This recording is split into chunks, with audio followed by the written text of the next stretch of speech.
यहाँ पर कुरान करीम में सूरह मरियम अलैहिस्सलाम का भी जिक्र किया है। उनके नाम से एक सूरा भी नाजिल हो गया है 16वां पारे में, 19वां सूरह मरियम है।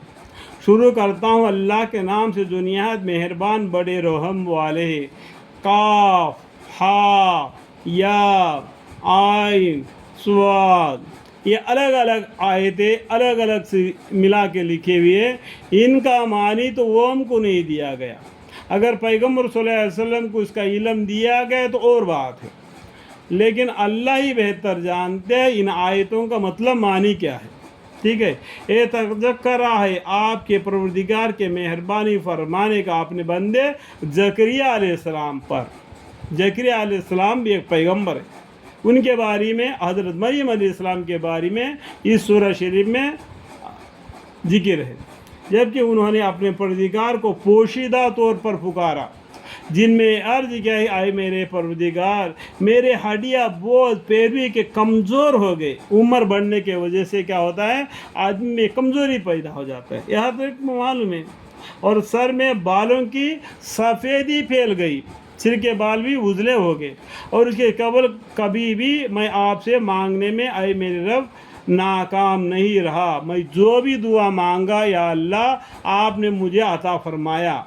मैं इस दीन इस्लाम के राह में गुज़रते गुज़रते बूढ़ा हो गया, मेरे बदन कमज़ोर हो गया, मेरे सर के बाल भी सफ़ेद हो गए। जो भी मैं आपसे दुआ मांगा आपने मुझे दे दिया। आगे क्या बोलते हैं, और मैंने अपने बाद अपने रिश्तेदारों के तरफ से अंदेशा रखता हूँ कि मेरी बीवी बांझ है। इस सूरत में आप मुझको खास अपने पास एक ऐसा वारिश यानी बेटा दे दीजिए। देखो, हर इंसान को ये ज़रूरी होता है कि उसका वारिस हो, ताकि उसका ख़ानदान आगे बढ़े। तो इसी तरीके से ज़करिया अलैहिस्सलाम ने भी बोलते हैं, अपनी हालत तो बयान कर दी, उसके बारे में उनके औरत के उनकी बीवी के बारे में बता दिया, वो भी बूढ़िया हो गई, उसको भी बच्चे नहीं हैं, और मेरे को ख़ास अपने तरफ से एक वारिश यानी एक बेटा दे दीजिए करके उन्होंने अल्लाह से दुआ मांगी। कौन? ज़करिया अलैहिस्सलाम।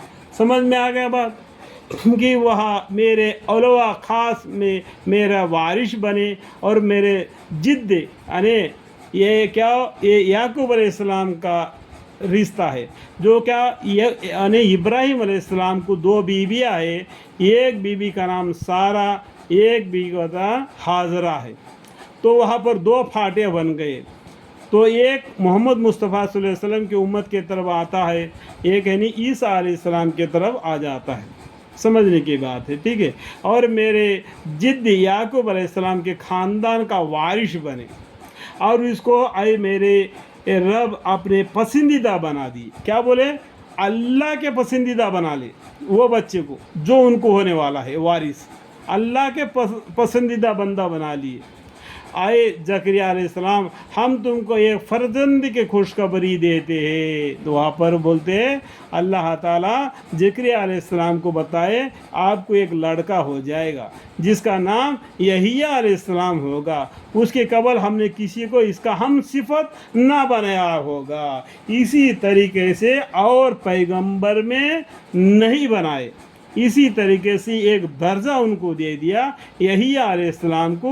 वो बिल्कुल अल्लाह को याद करने वाले, अल्लाह को किताबों को मजबूत पकड़ने वाले, अल्लाह का इल्म उनको बहुत था। वो जंगलों में जाकर हमेशा अल्लाह की याद में रहते थे। आपको इसका दबी हुई मालूम मत के लिए आप ज़करिया अलैहिस्सलाम का किस्सा ख़ुसूसल अंबिया में पढ़ने से बेहतर है। यहाँ पर मैं बयान करूँगा तो बहुत लंबा चौड़ा कहानी बन जाएगा, तो आपको इशारा भी दे रहा हूँ। आप ख़ुसूसल अंबिया में और ज़करिया अलैहिस्सलाम का किस्सा और यहिया अलैहिस्सलाम का किस्सा पढ़िए। अल्लाह ताला तौफीक हिदायत दे।